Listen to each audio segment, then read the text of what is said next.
adik-adik, kembali lagi dengan aku Kak Fania dan Kak Delvi di acara Jam Kids. Ayo sekarang kita mau mulai ibadah kita, tapi sebelumnya kita doa dulu yuk. Yuk teman-teman, mari kita berdoa. Tuhan Yesus, terima kasih atas hari Minggu ini. Sekarang kami ingin memulai ibadah kami. Kiranya Tuhan tolong berkati kami dari awal, pertengahan hingga akhirnya. Terima kasih Tuhan, hanya di dalam nama-Mu kami sudah berdoa dan mengucap syukur. Amin. Yuk teman-teman, sebelum kita mulai pujian kita yel-yel dulu yuk. Gimana Kak Delvi? Iya tuh, harus semangat ya. Ya, biar kita semangat dulu nih. Oke, ayo coba Kak Delvi yang pimpin. Kita buat yel-yel Jam Kids ya adik-adik. 1, 2, 3. Jesus, you are my protector. Oke, mendingan sekali lagi deh. Biar semangat. Ini kurang semangat. Aku deh yang pimpin ya. Coba. Oke. Yuk, 1, 2, 3. Jesus, you are my protector. Bagus adik-adik. Yuk, sekarang kita mulai masuk ke pujian kita yang pertama. Kita bakalan nyanyiin Kasih Yesus Manis dan Indah.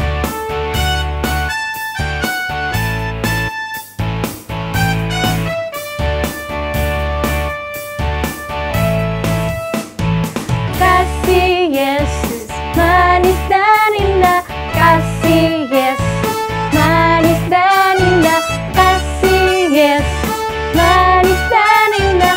Oh oh oh, kasih Yesus. Lebih tinggi dari langit, lebih dalam dari lautan, lebih luas dari samudra. Oh oh oh, kasih Yesus. Kasih Yesus manis dan indah, kasih Yesus manis dan indah, kasih Yesus manis dan indah. Oh oh oh, kasih Yesus. Lebih tinggi dari langit, lebih dalam dari lautan, lebih luas dari samudra. Oh oh oh, kasih Yesus. Kasih Yesus manis dan indah, kasih Yesus manis dan indah, kasih Yesus manis dan indah. Oh oh oh, kasih Yesus.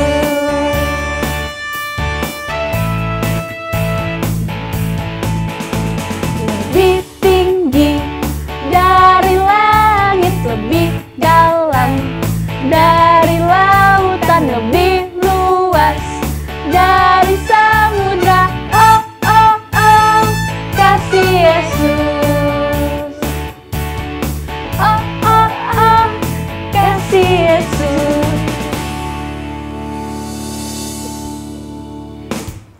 Ya adik-adik, sekarang kita mau pujian yang kedua. Masih semangat kan semuanya? Bagus.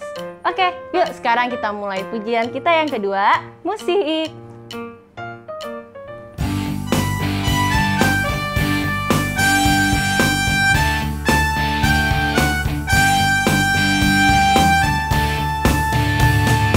Yesus cinta semua anak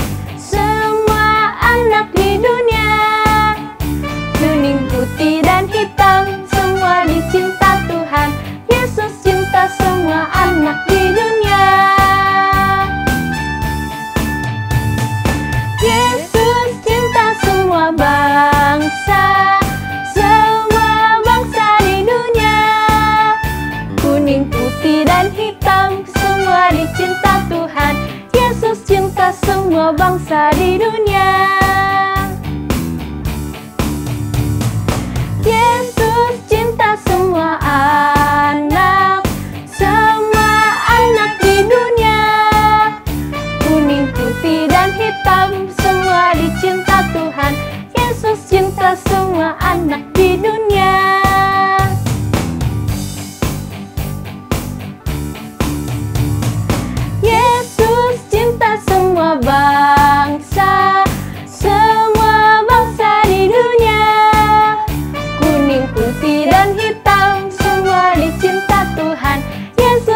cinta semua bangsa di dunia.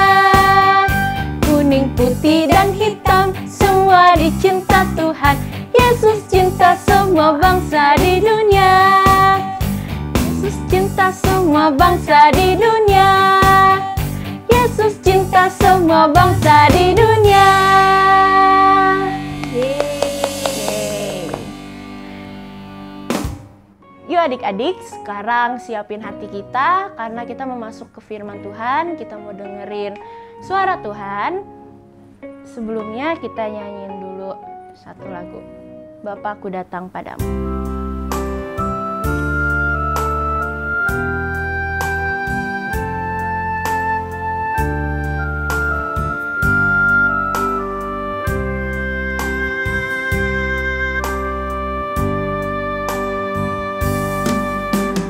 Bapakku datang padamu, naikkan ucapan syukur atas kasih anugerah-Mu yang indah setiap hari.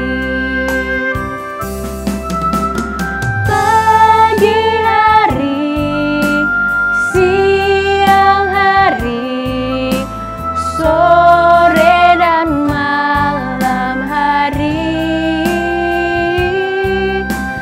tak hentinya mengucap syukur atas kebaikan-Mu.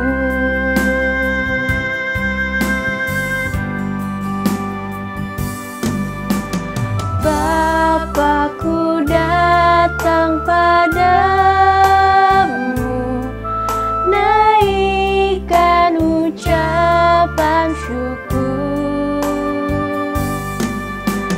atas kasih anugerah-Mu yang indah setiap hari. Pagi hari, siang hari, sore dan malam hari, tak hentinya mengucap syukur atas kebaikan-Mu. Pagi hari, siang hari, sore dan malam hari, tak hentinya mengucap syukur atas kebaikan-Mu. Atas kebaikan-Mu, atas kebaikan-Mu. Yuk teman-teman, kita masuk ke dalam doa. Tuhan, terima kasih Tuhan. Sekarang kami ingin memasuki firman-Mu, kami ingin mendengarkan suara-Mu Tuhan. Tuhan, kiranya hadirlah di tengah-tengah kami agar kami bisa mengerti apa yang akan Kau sampaikan kepada kami. Terima kasih Tuhan, hanya dalam nama-Mu kami ucap syukur dan berdoa. Amin. Shalom adik-adik semua. Oke. Semoga masih semangat hari ini, oke? Kita sudah memuji Tuhan tadi bersama Kak Fania dan Kak Delvi. Sekarang waktunya kita mendengarkan cerita tentang firman Tuhan. Oke? Sekali lagi Kakak minta waktu sejenak. Beberapa menit ke depan, tolong konsentrasi. Oke? Hal-hal yang mengganggu konsentrasi, tolong disingkirkan. Gitu ya. Tolong fokus mendengarkan firman Tuhan hari ini. Oke? Supaya kita sama-sama mendapatkan berkat lewat firman Tuhan ini. Oke. Sebelumnya Kakak mau tanya, siapa yang cita-citanya dari kecil pengen jadi presiden? Ada? Oh ya, ada. Oke. Good. Nah, hari ini kakak mau menceritakan seorang presiden atau raja kalau zaman dulu, gitu ya. Siapa yang nggak seneng kalau jadi presiden? Coba bayangin, tidur di istana. Nggak mungkin di istana kamarnya pakai lantai, nggak mungkin. Kasurnya itu seempuk-empuknya, standarnya bukan hotel bintang 5 lagi, mungkin hotel bintang 7+ mungkin. Gitu ya. Terus makanan, disiapin semua.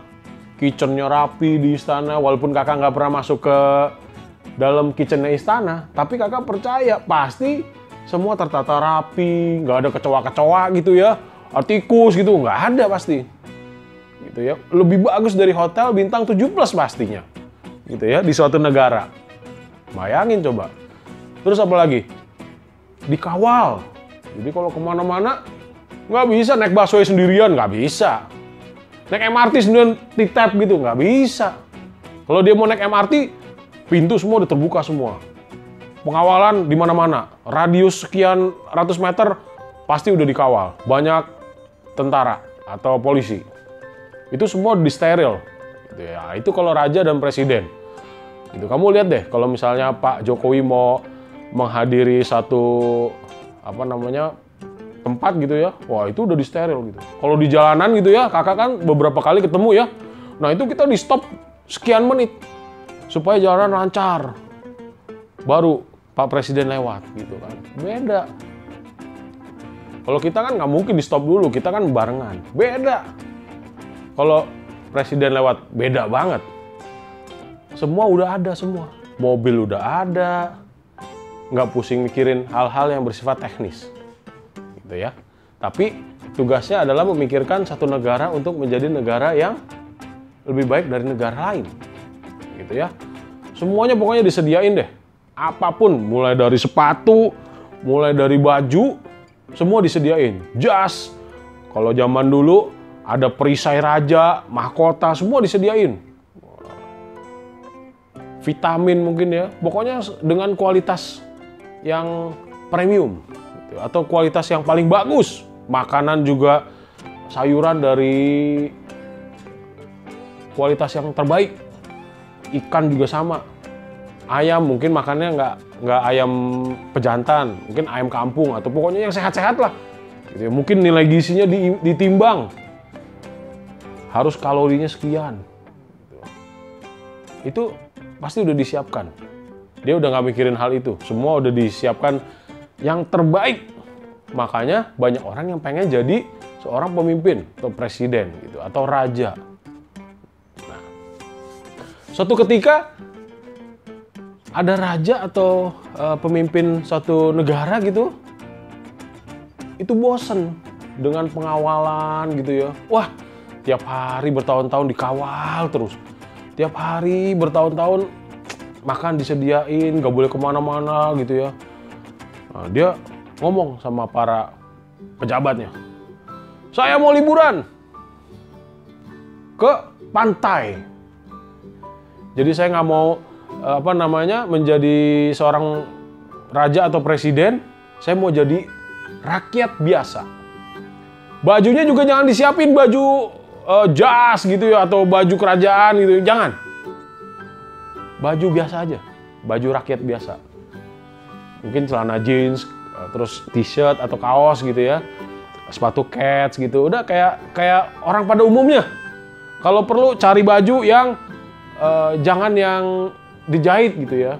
Maksudnya jangan yang beli bahan terus dijahit cuman kita doang yang ada.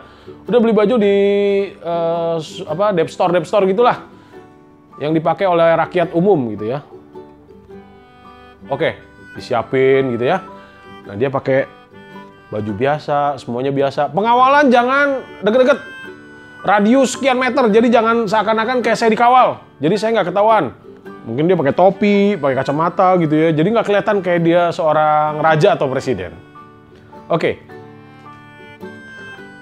Dia ke pantai gitu ya. Wah, dia bebas, biasa dikawal, biasa nggak bebas gitu. Jalan juga, Pak rutenya ini ya Pak, ini dari sini, ntar ada jalannya ke sini gitu ya. Kalau pejabat kan begitu pasti. Nggak boleh sembarangan nyelonong aja gitu kan. Takut nanti kalau ada apa-apa, tanggung jawab nanti para pas pampres gitu ya. Nah, sekarang dia bebas. Tapi tetap bebasnya tetap ada pengawalan, cuman nggak deket, nggak melekat. Mungkin ada radius berapa gitu ya.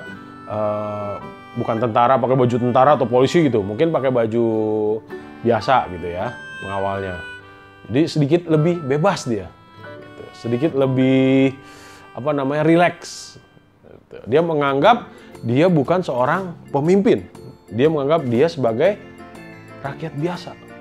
Dia main di pantai, happy dia. Ada tukang kelapa gitu ya, dia minum. Karena si tukang kelapa nggak tahu kalau dia itu presiden atau raja. Nggak tahu. Karena dia pakai topi, pakai baju biasa. Udah nggak tahu deh. Orang-orang yang ada di pantai saat itu nggak tahu. Karena dia pakai kacamata, pakai topi tadi, mungkin nggak terlalu dikenali. Minum kelapa, terus main jet ski, main ya di pantai gitulah ya kurang lebih kan. Terus dia makan cemilan-cemilan yang ada di pantai gitu kan. Ya tentunya tetap dilihat prosesnya gitu ya sama pas pampres gitu ya. Tapi tetap nggak ketahuan lah saat itu. Orang-orang yang berada di pantai nggak ngeh kalau dia tuh presidennya dia, nggak ngeh. Dari pagi, siang, sampai malam gitu ya, dia main di pantai gitu ya. Melepas kepenatannya sebagai kepala negara gitu ya, kan pusing. Kerjaan banyak, tekanan banyak. Waduh, jadi seorang pemimpin itu ternyata nggak gampang.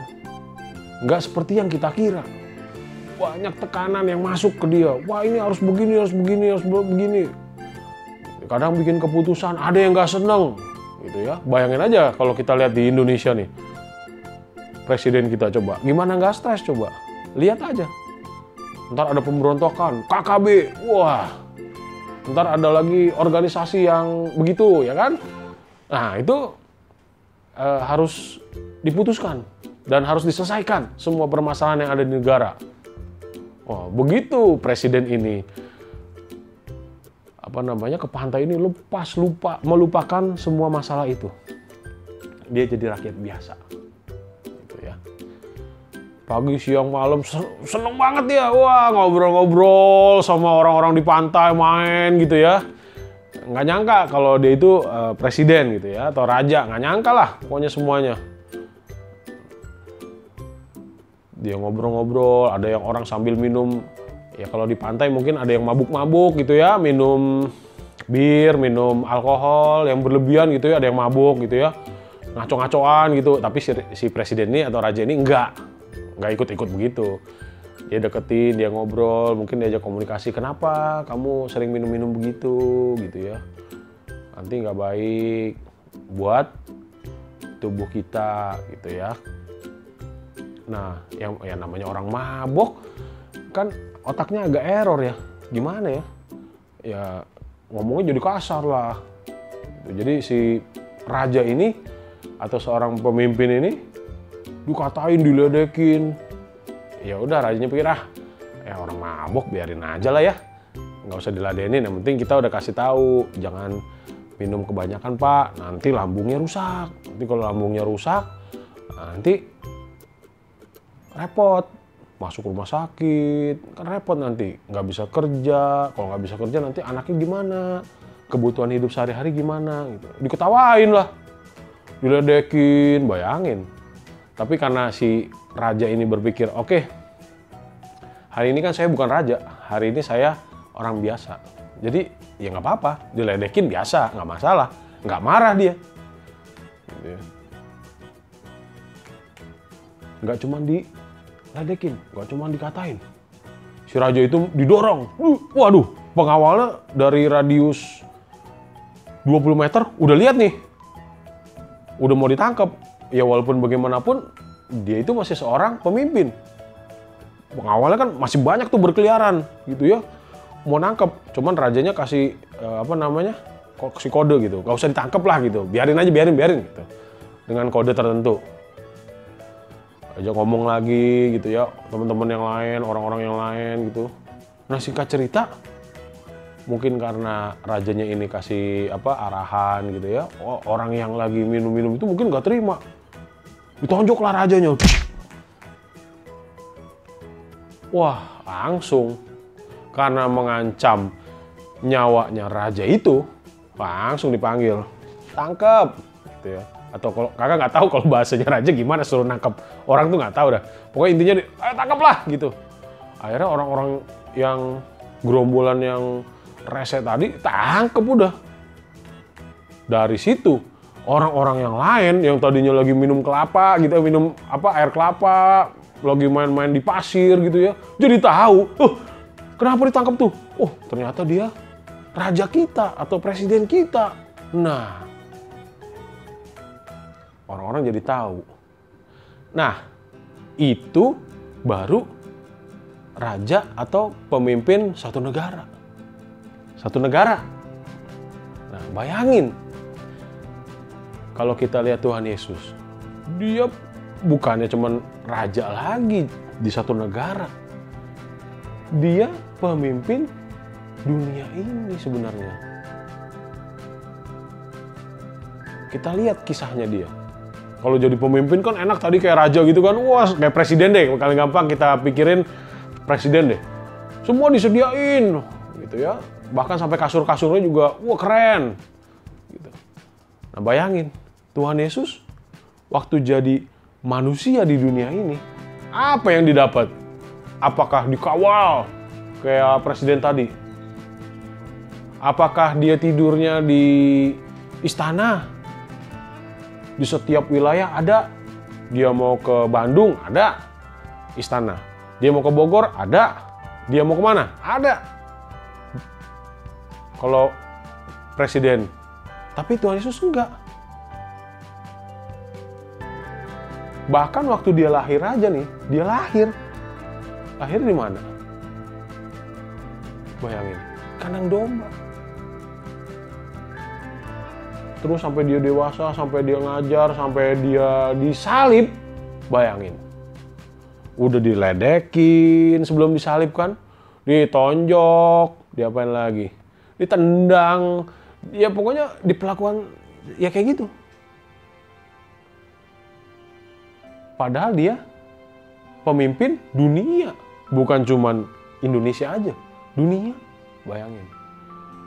Nanti kalau dunia ini kita udah berakhir nih, nah di situ baru kelihatan tuh Tuhan Yesus memerintah bersama Allah Bapa dan bersama kita yang taat. Baru kelihatan tuh. Tapi waktu dia jadi manusia, wah dihina, diledek, bahkan dipukul, disalib sampai mati. Bayangin. Demi menebus dosa kita. Demi taat terhadap perintah Bapa. Nah, sekarang pertanyaannya, bagaimana dengan kita? Apakah kita masih taat seperti Tuhan Yesus? Diledekin sama teman kita, dasar lu, Kristen lu kan ini itu. Apa kita jadi, udah kita nggak usah ke gereja lagi lah, atau kita diledekin teman kita. Atau kita diledekin, wah dia mau berdoa mulu, sebelum makan berdoa, tiap malam berdoa. Wah dia kayaknya udah ngaco nih otaknya gitu ya. Mungkin ya namanya teman kan ngeledekin kita. Apakah kita masih tetap berdoa? Apakah kita masih tetap berkomunikasi sama Tuhan? Apa karena kita nanti takut diledek gitu ya? Kita jadi nggak berdoa lagi nih. Gitu. Atau hal-hal yang lain. Kita lebih mementingkan hobi kita, permainan kita, sehingga kita melupakan hubungan kita sama Tuhan. Bagaimana kita bisa taat kalau setiap hari kita nggak berkomunikasi sama Tuhan? Setiap hari kita nggak belajar firman Tuhan. Bagaimana kita bisa tahu itu antara taat dan tidak taat? Nah, biar lewat cerita ini kita belajar ketaatan Tuhan Yesus. Bahkan dia sampai mati di kayu salib. Taat sama Tuhan, sama Bapa di surga. Begitu ya. Oke teman-teman, semoga firman Tuhan hari ini memberkati kita semua. Yuk mari kita berdoa, kita tundukkan kepala, kita berdoa kepada Tuhan. Terima kasih Tuhan buat hari ini. Kami bisa memuji memuliakan nama-Mu, kami bisa belajar firman-Mu. Biar hati kami diberkati melalui firman Tuhan hari ini, biar hidup kami diberkati oleh firman Tuhan hari ini, biar kami melakukannya itu dengan baik ya Tuhan. Kami menjadi anak yang taat, dan kelak kami bertemu muka dengan Engkau. Kami bisa memuji memuliakan nama-Mu lagi ya Tuhan.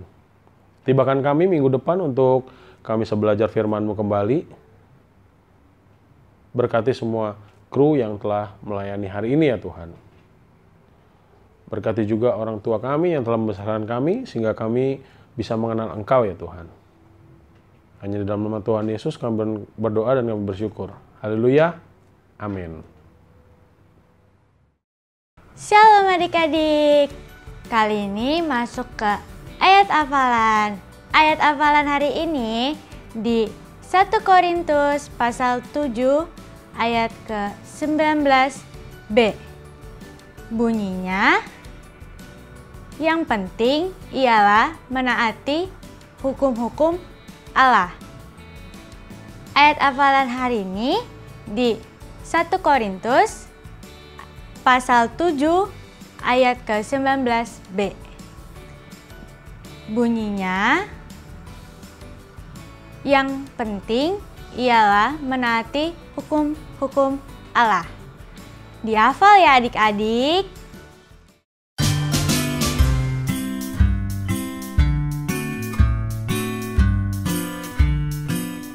Ayat hafalan minggu ini terdapat dari Efesus 6 ayat ke-1.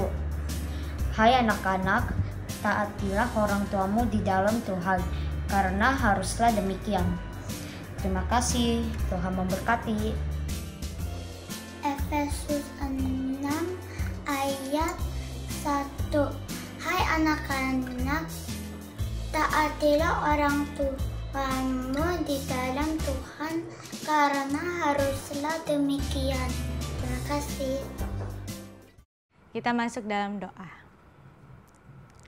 Tuhan, terima kasih Engkau sudah memberkati kami untuk ibadah hari ini. Semoga apa yang disampaikan kakak-kakak kami bermanfaat bagi kami, dan kami bisa mematuhi, menaati perintah-Mu Tuhan.